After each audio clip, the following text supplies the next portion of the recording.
Good afternoon, everyone. We're going to get started. Um, so, good afternoon. My name is Daniel Saroff, and I'm the president of the third-year medical school class. I'm originally from Los Angeles, California, and I'm currently a student on the Tuscaloosa Regional Campus. I'm here today to introduce Dr. Selwyn Vickers, the James C. Lee Jr. Endowed Chair, Senior Vice President to Medicine, and Dean of the UAB School of Medicine, for a sixth State of the School of Medicine address. I'm looking forward to hearing what he has to share with us today. Remembering the times I've spent with Dr. Vickers, I'm reminded of how much he genuinely cares for interaction with medical students, both academically and on a personal level. He makes a point to have lunch with students on a regular basis and get feedback from us, generate positive discussion points, and listen to what we have to say about what's going on in the school and get to know us, and even throw around some questions on MEN syndrome, just to make sure we're paying attention. After one of these lunch sessions that I had, I remember being like, wow, the dean of an entire school of medicine, like this massive organization, just had lunch with, me and a few of my colleagues, and that was pretty impressive to me. And I was like, this is amazing. I don't hear a lot of my friends at other schools saying that.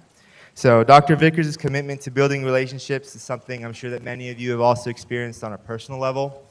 I think it gives him a unique vantage point, allowing for informed leadership in captaining this massive ship that we call a medical school.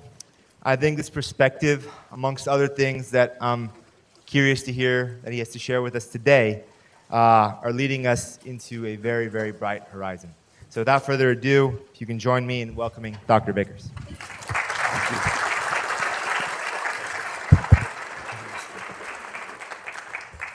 Thank you, Daniel, and I appreciate the introduction.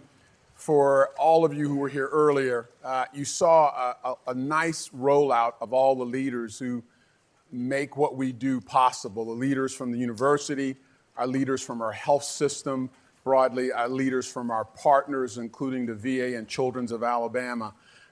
You had a chance to see them, and I really want to make sure that we all understand that whatever we've accomplished has been driven by those partnerships.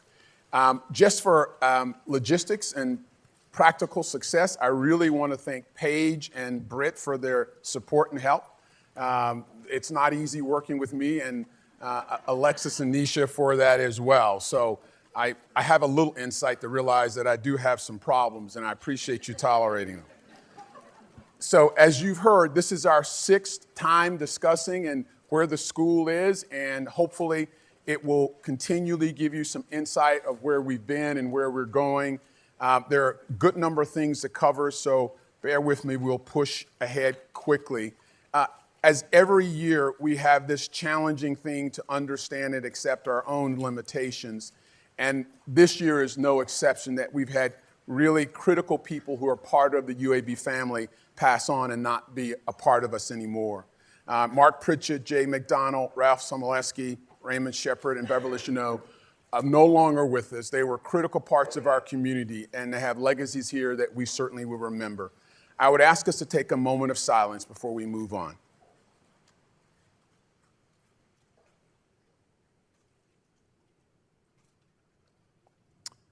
Thank you. So much of what we do and the success we've had has been really due to aligned leadership. I've been fortunate to have really a key partner and boss who's done my job, so he understands the challenges I face, but have had a common vision of both about the School of Medicine, the Academic Medical Center, and UAB as a whole. And Ray Watts deserves a tremendous amount of credit for his leadership. He's led this recognition for UAB to be the #1 young university for the second year in a row by the Times Higher Ed, which really doesn't look at sort of anything but the core statistics of publications and research grants. And as a school that's less than 50 or 50 years old, UAB stood tall among its peers as the best in the country and 10th in the world. I appreciate the leadership of Pam Benoit and Chris Brown. They've been great partners, and Pam in leading the overall academic enterprise, and Chris as a partner in the research structure. Much of what we're able to do is because of their leadership and partnership, and I thank them for their support.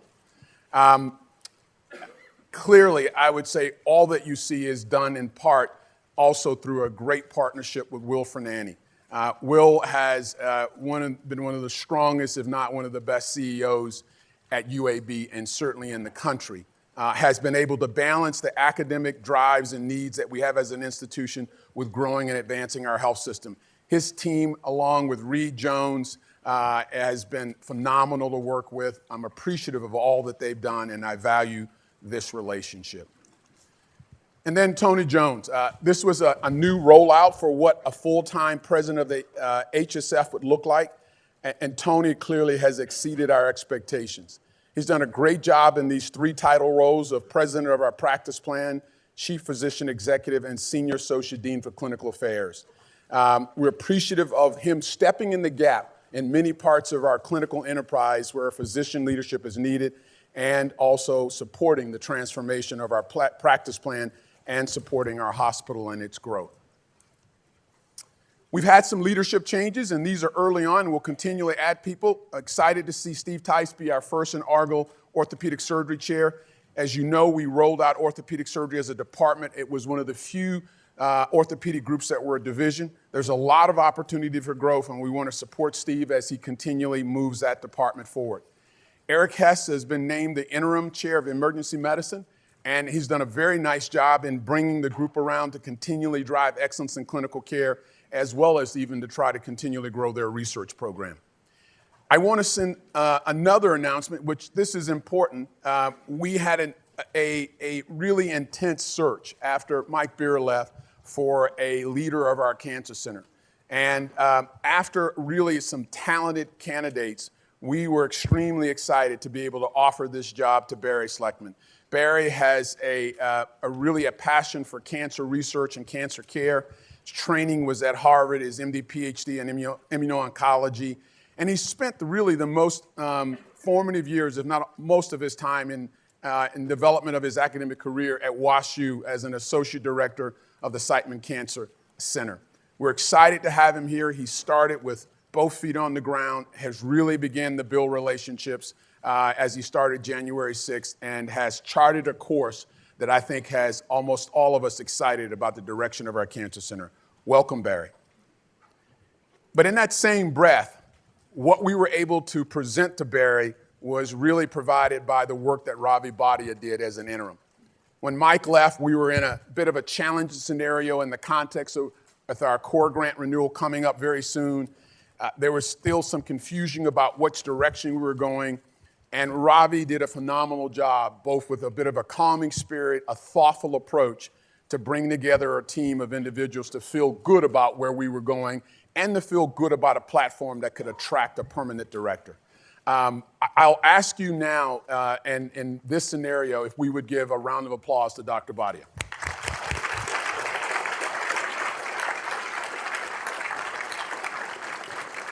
So I'll warn you, there are a couple times I'm going to ask you to do the applause.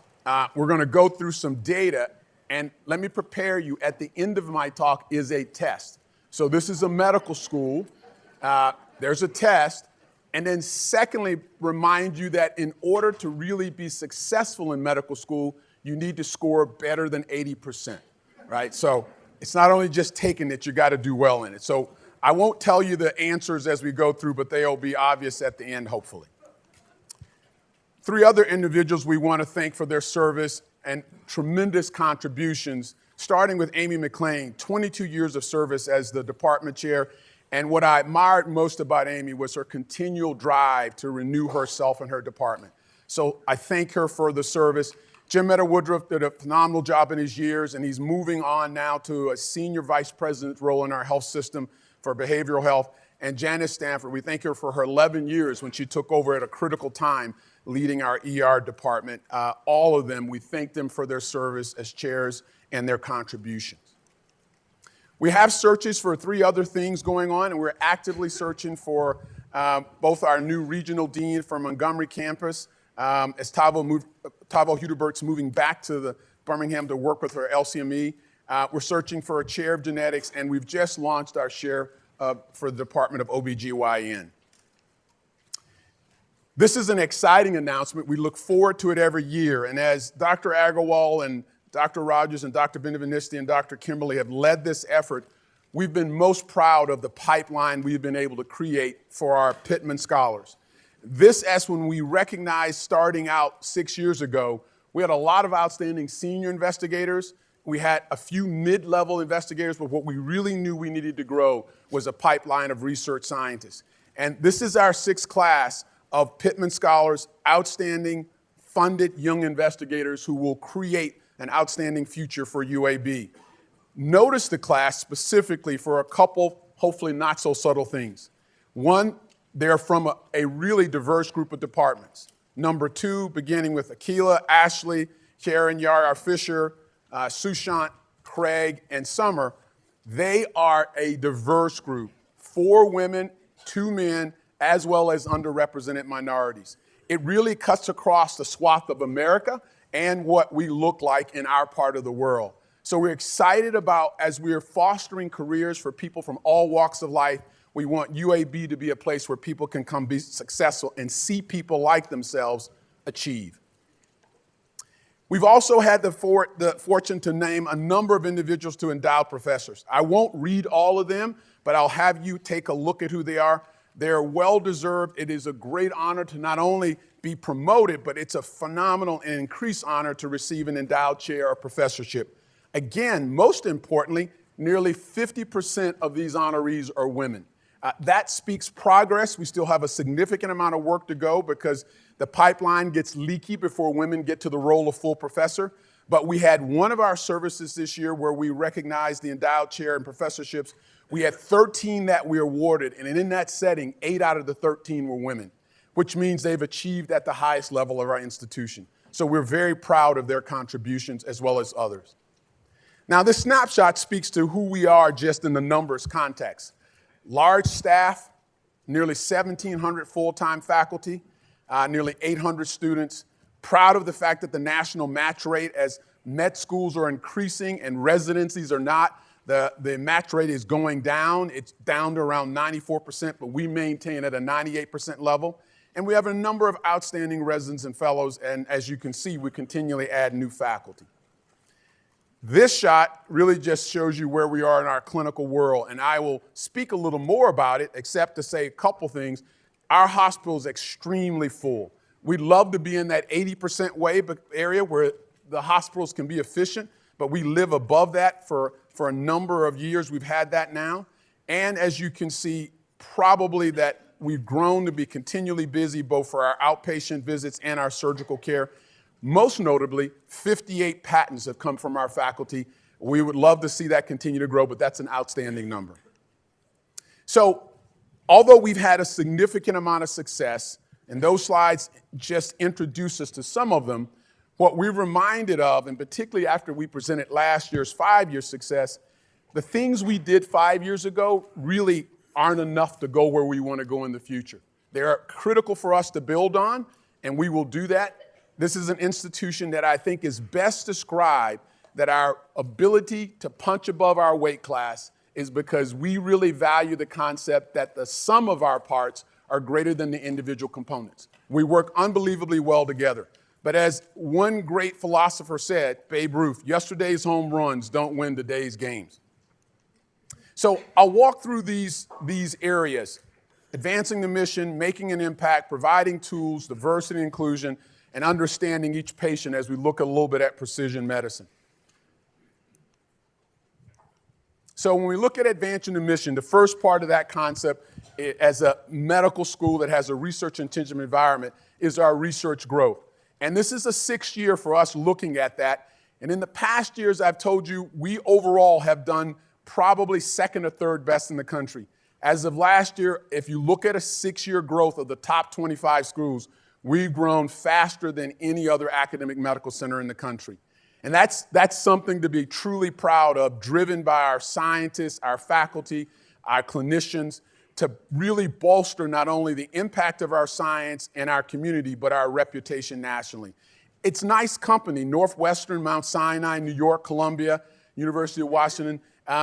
Most of those schools are over 100 years old. We've just turned 50. So we've gone from when we first started to 133 million in NIH funding to well over 256 million. And that's back from 2014. Significant growth. We were ranked 8th among public schools in the nation in the top 10 and 21st, and we still want to make sure we push that number well into the top 20. This slide reminds us that this growth did not occur by anything magical the School of Medicine did. I certainly have to give credit to Dr. Benvenisti and her leadership over our research program, Dr. Kimberly and his efforts with our clinical research, and Dr. Agarwal. They have been fundamental from the dean's office, but our departments have executed. And I'll highlight a few of them. Now, I must give credit to Dave Bedwell. Where's Dave?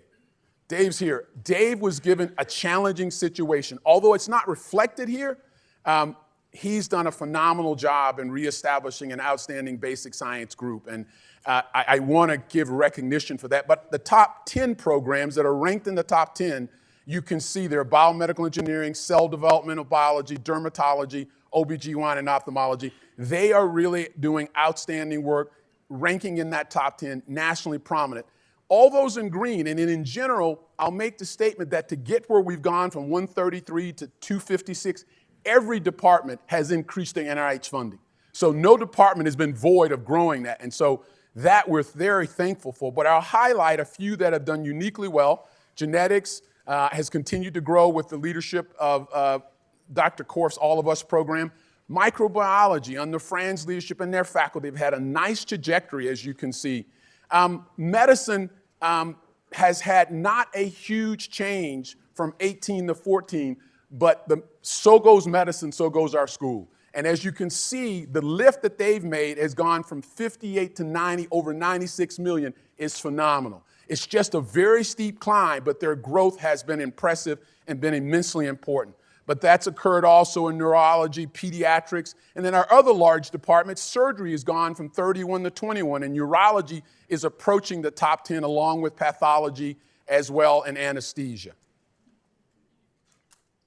But here is the challenging news. The yellow slides, the yellow bars, those two yellow bars from UT Southwestern and Oregon are schools that rank below us. And then the two light green bars are Emory and Baylor. There are schools that rank above us. And what they all four of those have in common is that last year, all four of them outgrew us. And so for us to think that we've arrived, far from it. People around us, below us and above us, are growing equally fast, if not faster. So that although we've had a very good run, that run can't end. It needs to continually grow. So we want to support you to do it, but it's very positive and exciting to think about the other things that we've the fastest growing in the last 6 years, but it's also very much what have you done for me lately for us to be able to continue where we want to go.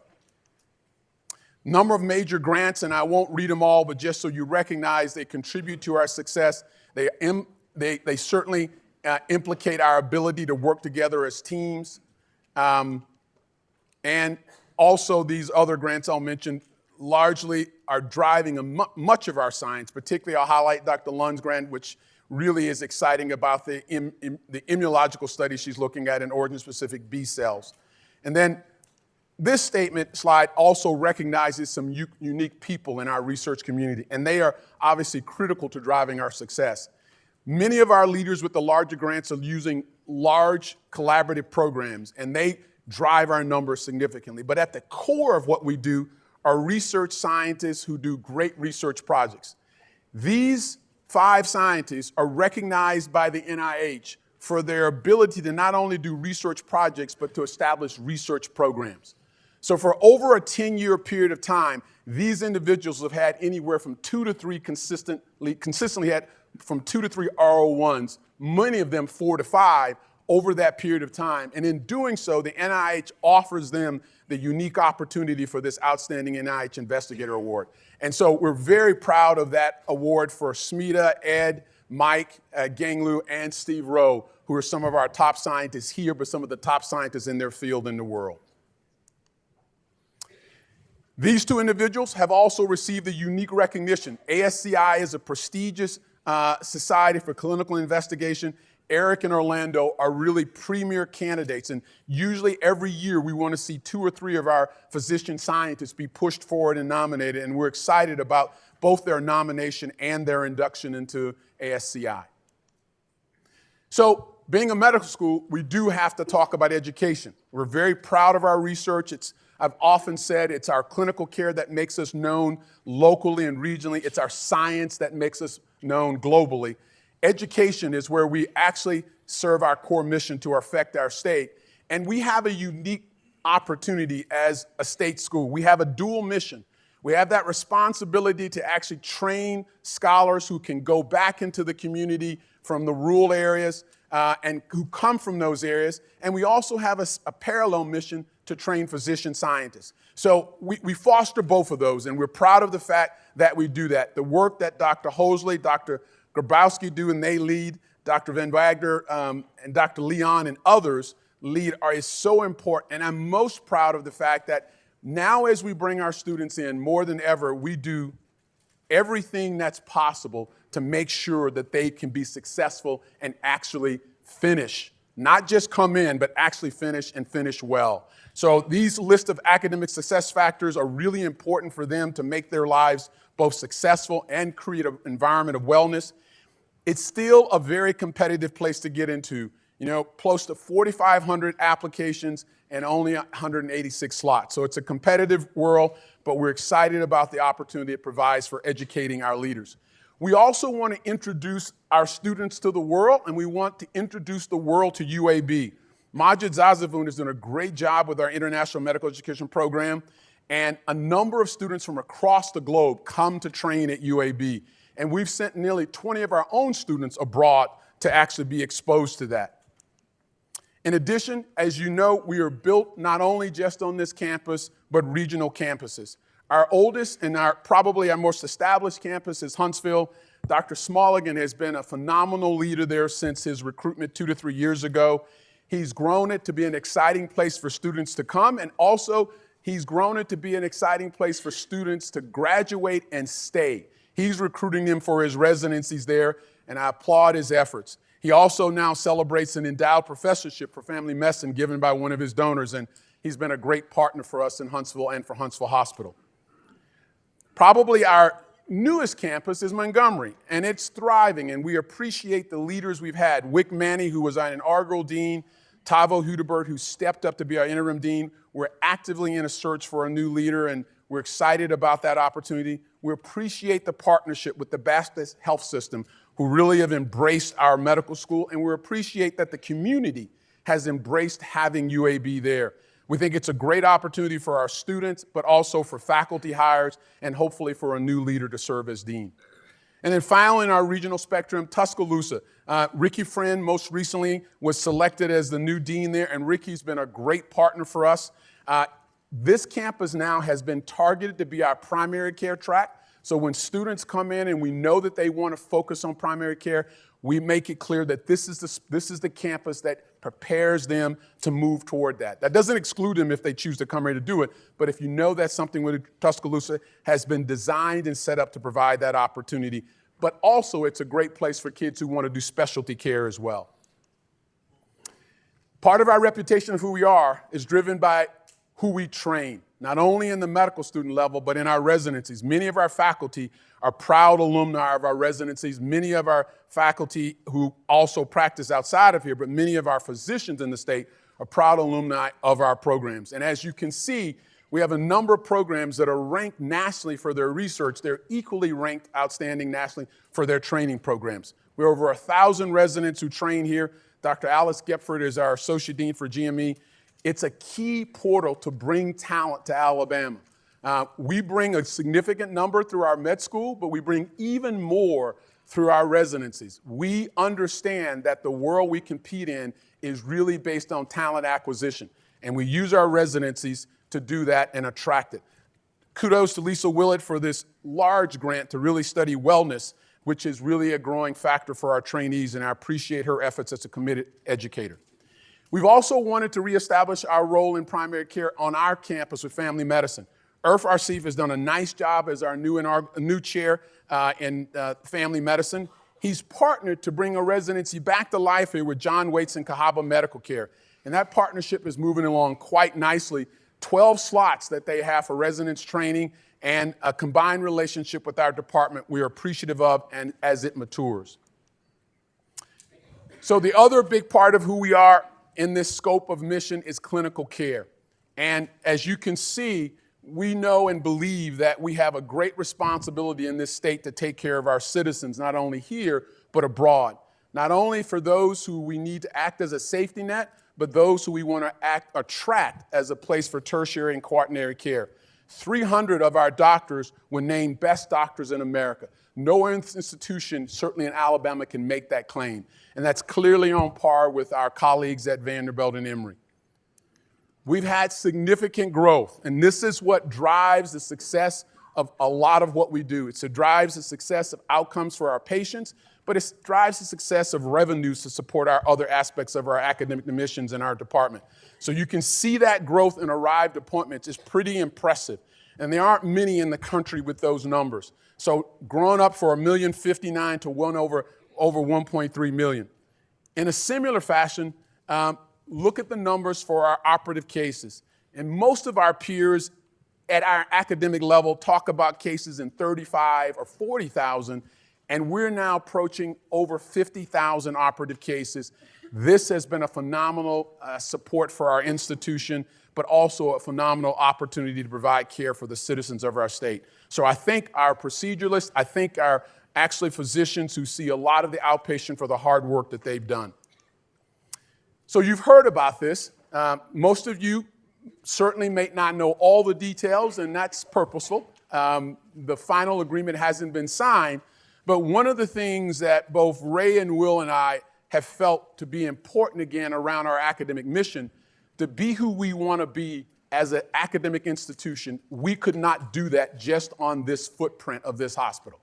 We're a big hospital, but we don't have the best reimbursements in the country. We have a clear mission to take care of those who are not insured, but we need the resources from this to continually fuel our academic engine. And so having a partner like St. Vincent's Ascension will be a great platform for us in the future to enhance both of our futures. I couldn't think of really, and I don't know if anyone else could, in this region, of a better partner to have. We have a great respect for their hospital. We have an equally great respect for their physicians. And we look forward to the partnership that we will bring to the citizens of Alabama. We also look forward to working with their home company, Ascension. Ascension is the largest nonprofit healthcare corporation in America with well over 150 hospitals. So we look forward to partnering with them around bigger issues, and we become maybe uniquely their single, if not their largest academic partner. They have an early partnership with the Dell Medical School in Texas, which is only 2 to 3 years old, or maybe not 4 years old. We then have a chance to be a significant academic partner for the entire Ascension system. There are a number of areas that are continually opening. Our Proton Center has been in the works for some time. And Dr. Jim Bonner has worked tirelessly not only to help guide the overall design and construction, but he's worked tirelessly to make sure that there were physicians who had the skills and the experience to make this the most quality-driven center and one of the more quality-driven centers in the country and provide the best care for the citizens of our state. This will be the first Proton Center in Alabama, and I assume will open probably late March, maybe early April, but I would bet, like most places, it will be busy very soon.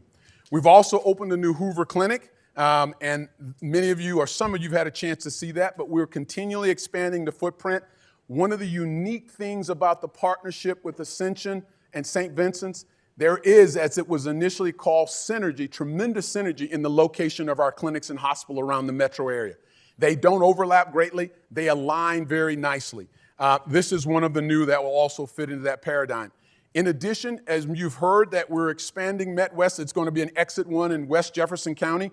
Moving that to a new facility will be a great ability for our system to continually expand and decant this hospital and further partnerships with our physicians. And the Gardendale ER, the leadership, Reed Jones in particular, in designing and getting this out the door. The support of our ER department and our multi-specialty practices have made this a booming success.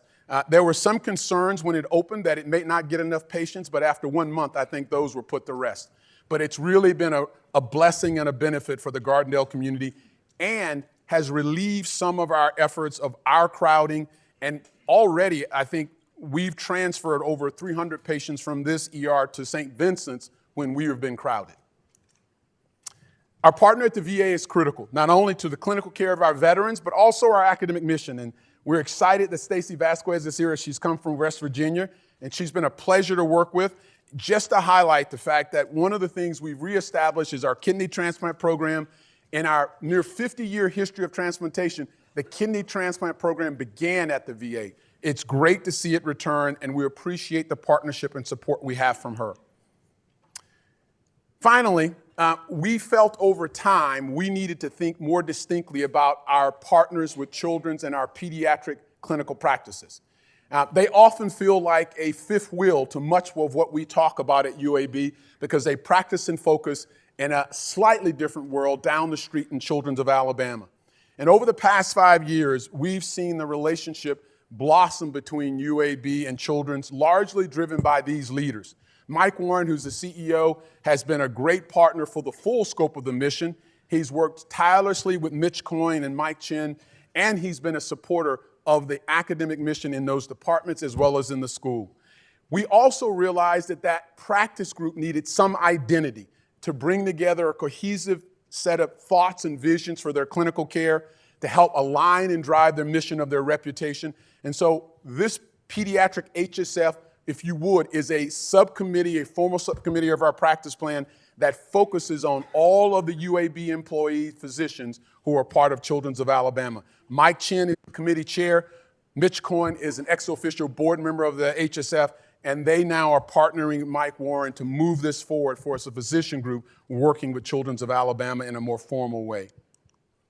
So, make an impact. We realize what we do here is important, but it only matters if it actually helps changes the world we live in. Chris Brown led this effort and brought the attention of this to Ray Watson, to Ray's cabinet, that there are a few schools around the country that have decided to take on some ambitious and audacious opportunities to affect their world, all under the rubric of grand challenge. And he set in motion a process of asking our leaders, our faculty, to put forward a plan for that. And there were 77 proposals. These had to be broad in scope, involve multiple parts of our entity, and ambitious in what they would do. We felt if anybody could change and shift the paradigm of the social determinants of health and the health disparities in Alabama, it was UAB. And that's been fundamental to where we want to go as an institution. So Mona Fuad, who's our Senior Associate Dean of Diversity, but who's also the Director of the Division of Preventive Medicine in the Department of Medicine, her project won and was selected, and it's an ambitious project. It's called Live Health Smart Alabama. You can see the statistics that she's seeking to change. 46 in obesity, 49th in stroke, 48th in diabetes.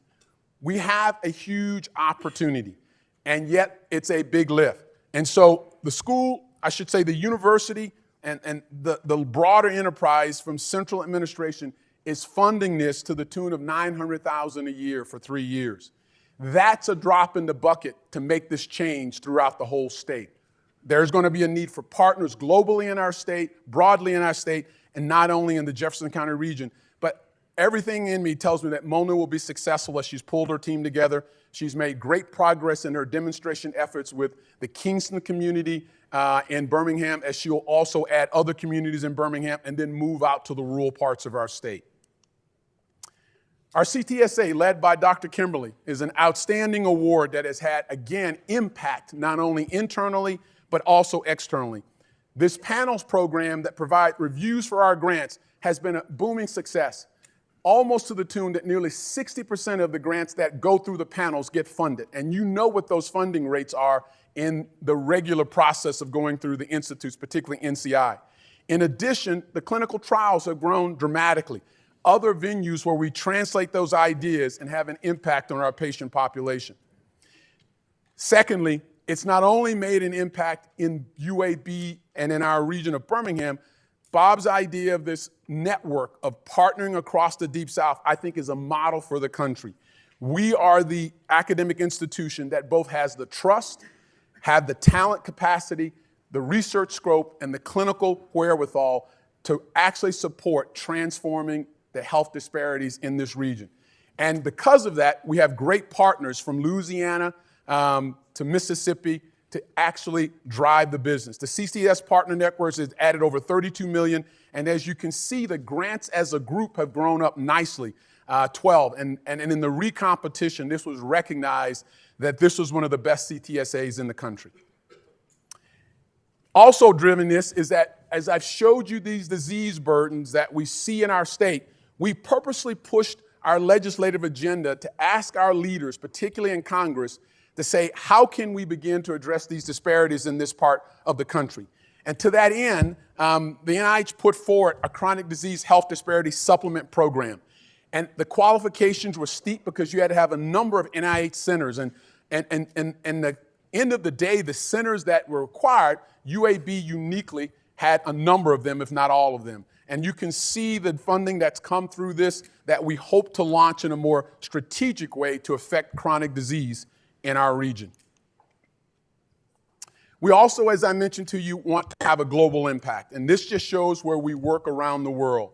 We have great partnerships in South America and Central Africa and in South Africa and Egypt as well, in the Caribbean. We're excited about the opportunity, as well as in Western Africa. We're excited that we've had this impact and want to continually foster it and grow it. And I'm appreciative of the leadership of Dr. Sag and Dr. Pillay in making this happen. As it relates to impact, we do have a problem. It's not seen in those statistics of chronic disease of 48th and 49th. But as it relates to the opioid epidemic, we don't have a lot to be proud of. Alabama, as of statistics of 2012 and 2017, led the country in opioid prescriptions. And you can see that in one of our counties, 140 prescriptions per patient. Astronomical issues that we have to address. And it's caught our attention as well as the attention of the nation. And our response, we think, has been robust. Internally, we realize now that we as physicians never intend to create people to give them an addiction to opioids, but in reality, it occurs. So we have a stewardship committee to monitor how we do that internally. And fortunately, we have expertise that's really nationally recognized. Karen Copsey is extremely well-funded and thought of as a national leader in addiction as well as pain prevention. She will be hopefully leading a center that's going to the board for approval. Under her leadership, we want to continually foster changes in how prescriptions occur, helping people get over addiction and intervening in a positive way. We're excited about what they'll provide in their role in this area. The final three areas are crucial. And as I've said before in many other settings, when you look at the growth we've had, particularly in our clinical and our research space, we can't sustain that if we don't affect our infrastructure. And that's probably nowhere more important than in our research space. We've grown by 90%, and yet many aspects of our critical infrastructure have been flat.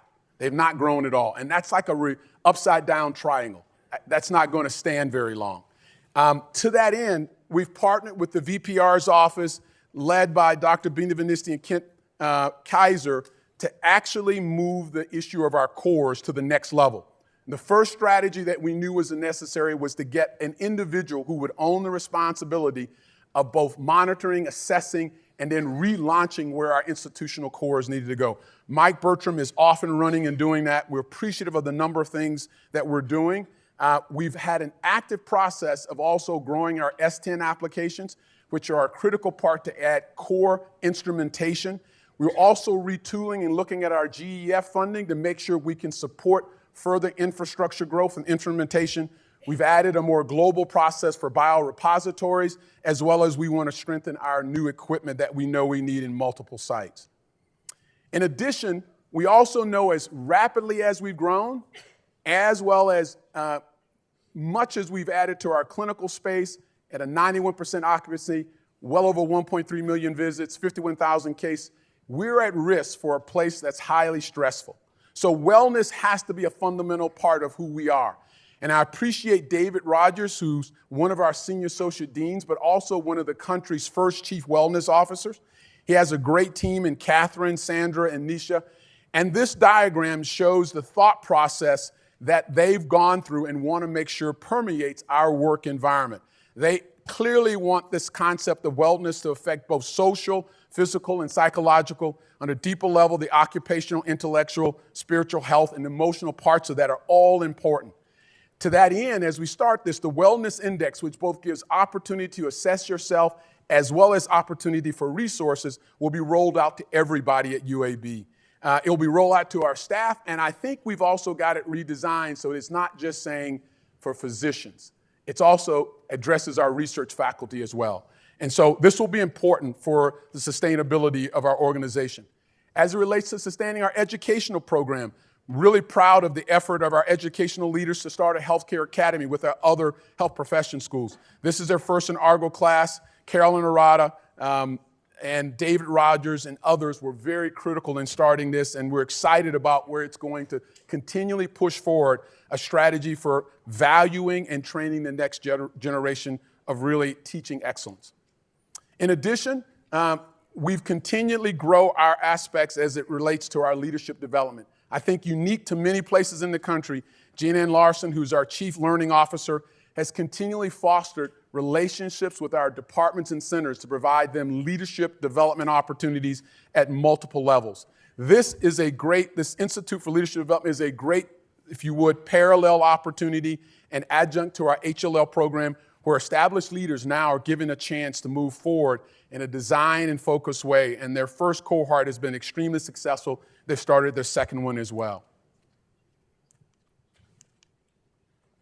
Now, the final part of this infrastructure piece is space. And I don't show Tika and Victor's pictures for you to throw stones at them. But they have done a yeoman's job to basically make us efficient, to bring together some standards that are reasonable to how we use our space. The intent is only to make us better, not to create a world that's difficult for you. The UAB of old was a place where you came and you got excess space. You could have your own floor. That world doesn't exist anymore. And so we're a place of growth, outstanding investigators, and the policies that are put forward and the engagements are crucial. This just shows one of our projects, and there are multiple going on for space, renovation, and design of new space. The McCallum Research Building, our largest research building, will be essentially a brand new facility. To the tune of nearly $70 million, it will be redone at every level and also have a new entrance and provide a phenomenal state-of-the-art place for our scientists. We want more spaces like that for them as we go forward. Diversity and inclusion for us is not an afterthought. It's essential to our principles and values of excellence. And I really commend our departments, who every one of them have gone through this toolkit. I appreciate the effort of Mona and Evelyn, who've driven this and who've provided, which is in some ways a national model that's been presented at the AAMC that many institutions around the country would like to model. In addition, they've also led a significant effort that faces many of us across the country, is understanding the issues of unconscious bias. I think Sherry Cannon gave a great talk on Tuesday to the Department of Surgery, and she talked about this probably scenario that most of you all have heard. She was certain that her daughter would really nail this, but she was surprised at the bias that even existed in her daughter. And the simple scenario goes that a dad and a son are traveling to an event, whether it be basketball game or football game. There's a tragic accident occurring, and the father is killed, and the son survives with major injuries and is rushed to the hospital and needs to have an emergent procedure. And at the time of the procedure, the surgeon says, "I can't operate on this child. He is my son." And Sherry asked her daughter, "Who is the surgeon?" And Sherry, you said that you went through a lot of loops. Is it a gay couple? Maybe it's a transgender relationship. It was a lot of things that might be current in our world, but it did not end up that the surgeon was his mom. And that speaks to the depth of the bias that we have of how we perceive people, both their limitations and what their capacities are. So I appreciate the effort to make that be aware in our search committees, in our residencies, in our medical school, and in our hiring practices. Remind you, this Friday is the Diversity Fair. It's a great event, lots of food. Last time I checked, it was free from all over the world. Make sure you attend. Of note, we also focus on trying to create a diverse pipeline for our training as well. And UAB, to that end, will host the Harold Amos Robert Wood Johnson National Scholars Program at UAB in 2020. It's one of the premier research development programs for young minority scholars in the country. We have two here, Letitia Elpre and Greg Payne, and we're excited about the opportunity that they're going to come and have this at UAB. I think it was at Vanderbilt last year. This issue has come up over the last 2 or 3 years, and it's really critical in the broad landscape of academic medicine in general. I'd say from the beginning that many of our departments and leaders have sought to look in their own worlds to see have there been equity, disequity as it relates to pay for women on our faculty. And yet, as individually beneficial as that been, we knew we needed to do this broadly in the school. I know many of you have heard about it, have questions about it, and want to make sure the process is one that you believe is valid to give us data that we can appropriately respond to. We've just about completed the data acquisition process, but we're going to have a setting where we can hear both your feedback and communicate where we're going. This diagram sort of shows the process. There is a labor economist who will be on campus in the next few weeks, and we will have some ability for you to interact with that person in hopefully a town hall or through a portal process where your questions can be asked and answered. We realize that what we produce needs to have your confidence that it actually is going to be valid data and address the opportunity for us to identify and rectify any areas of gender disequity that we find in compensation. The final piece is this issue of understand every patient, and it's sort of a subtitle for the concept of precision medicine. I really want to thank Bruce Korf and his efforts. You'll see me speak of Mita Limdi and Matt Might, but Bruce has done a yeoman's job both in the Alabama Genome Health Initiative and maintaining, I think, a very credible partnership with Hudson Alpha.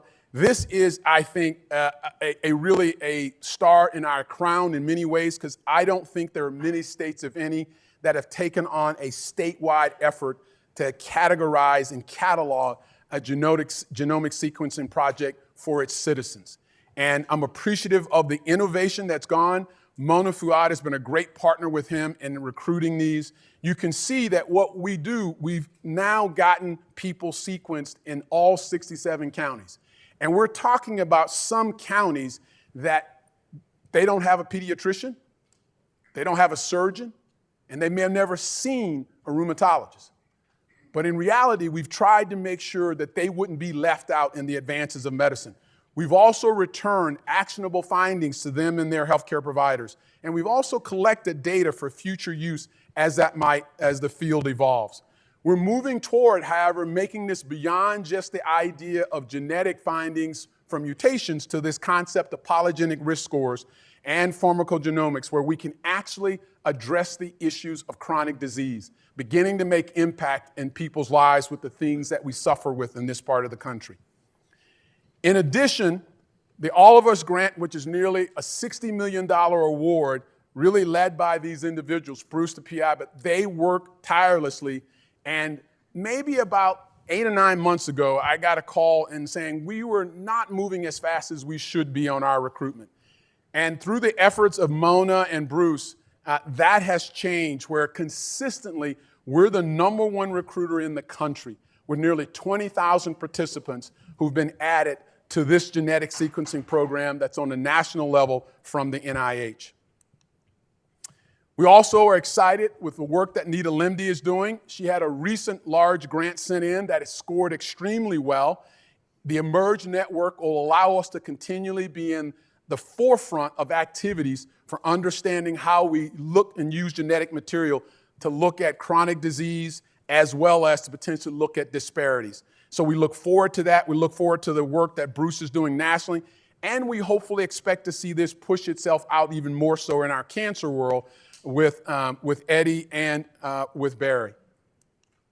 Finally, Matt Might has also continually to do work, particularly with these collaborative awards with Harvard and Mayo Clinic, as well as Matt's unique translator program that uses AI to ask any number of questions about either symptoms or disease and drugs as they may be applied to a disease or repurposed. So finally, as I come to a close, no school, no academic medical center can exist going forward without strategic management of our funds. And this is sort of a snapshot of the dollars we have coming in, a part of our clinical revenue, which is clearly more than that for our bigger practice plan. But fundamentally, as you can see, we're proud to be a state school, but in reality, it's only 11% of our budget. And we appreciate that because that's like having an endowment that gives you $90 million a year. But we depend on so much more. And I appreciate the stewardship that Lakeisha does in managing our world. There's never enough resources, but we're not in the red, and we are sustainable, and that's what's important. In addition, this is our expenditures, where the dollars are going and how they're used. And as I said, the school remains financially prudent and in the black. And that certainly has been a philosophy established by Don when I got here and continued by Lakeisha. As you know, we have some events coming up that are going to be important, and I want to make sure that you know about them. Those events relate to, we've wanted for some time for the Director Collins to come see UAB. And we're excited that he's accepted.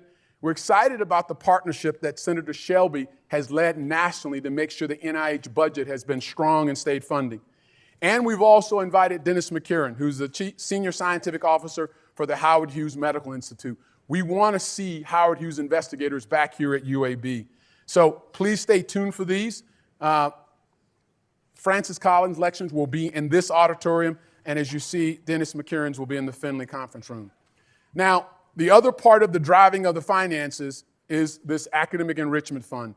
And Don has been a tremendous steward between the health system and the school of driving us toward our goal, which in 2014 was $55 million, and we now have reached that.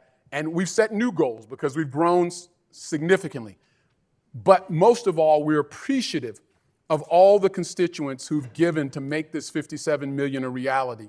That's our practice plan, that's Viva, that's our hospitals, particularly Baptist in Montgomery, as well as UAB Hospital. They've all been instrumental in making sure these dollar amounts are delivered and support our future, particularly, and you.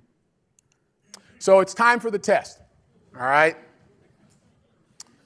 And remember, you got to do better than 80%, and this is a verbal response test, okay? There's no pen and paper. So in a uniform way, all right? So question one, which academic medical center has grown over 90% in its research program over the last 6 years? Everybody? UAB, all right, good. So you get the hang of it now, right? So which academic medical center has taken on the burden and the challenge, if you would, to affect the health outcomes and disparities, not only just in its catchment area, but its entire state? UAB. Right. Finally, which academic medical center leads the country in enrollment of participants in the National Genome Sequencing Program called All of Us? UAB. All right. Thank you.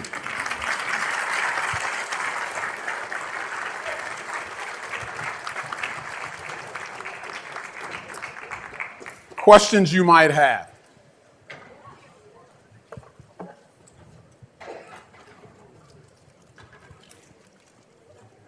That's a good way to get people to run, right? Questions? Any questions you have or need?